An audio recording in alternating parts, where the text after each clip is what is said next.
what I was talking about, because what I was talking about, William, to be clear, is this. Because in Michigan, they're going to make it legal to pay to have a surrogate mother, which previously has not been legal, right? So the mother, the person carrying the child, can be compensated for her time and for her efforts to, carry that child to term. That's one of the criticisms of this law as well, and I don't understand that criticism. I'm trying to have you explain it to me so I understand that if a woman wants to have a child for another couple, you have the fertilized egg is implanted in the woman, she carries the child to term, and the child is delivered. Is that a problem if she gets paid for that? Steve, that can be done now, and it is being done. It can't be done in Michigan. It cannot be legally done in Michigan. Yes, but what it puts in the law, it turns it into contract law and turns it into property law.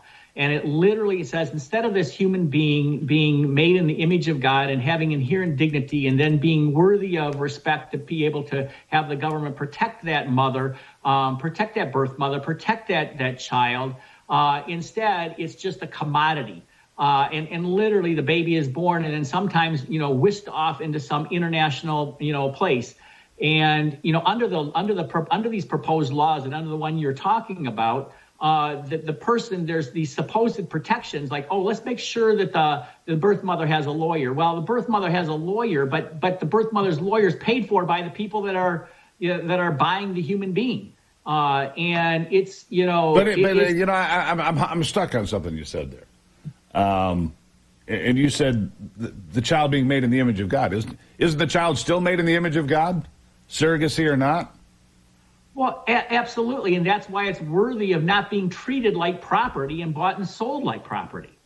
And that's, to go back to the 1850s and 1860s and 1830s of this nation, where we treat human beings as a commodity, as property. They sold babies.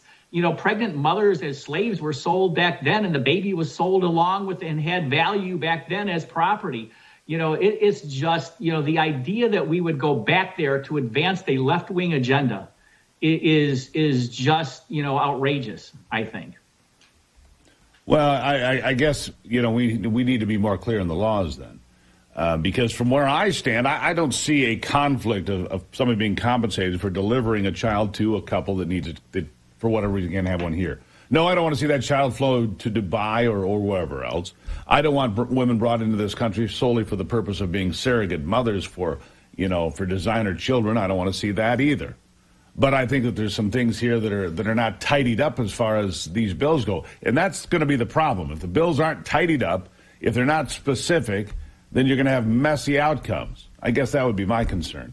Well, and so, Steve, let's say you have no objection to being compensated for, providing a baby. Do you have concern, though, that what we're talking about is we've literally in the law said that this is not a human being anymore. This is property, and it's now a commodity. Because it's a commodity, that justifies the reason that we say we can sell it. And we have to be clear about what we're talking about. Wait a second, William. Hold on. This is why you got to get clear on this. Adoption agencies charge a fee, sometimes tremendous fees, tens of thousands of dollars, sometimes more than $100,000. Adoption agencies. Are they not treating children as a commodity, as part of a contractual obligation as well?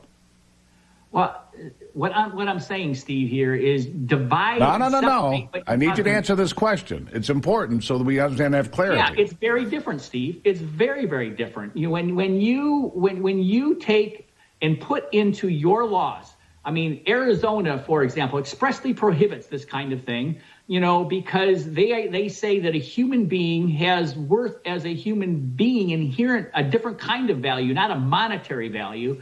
But I'm telling you, adoption agencies get paid tremendous amounts of money to arrange the purchase of a child, if you will. I get 20 seconds for the last word.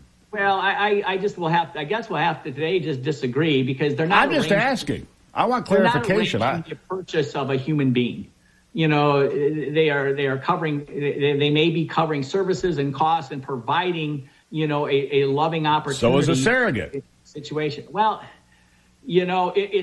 right now currently you can do it in a way that would. We're going to talk more about this.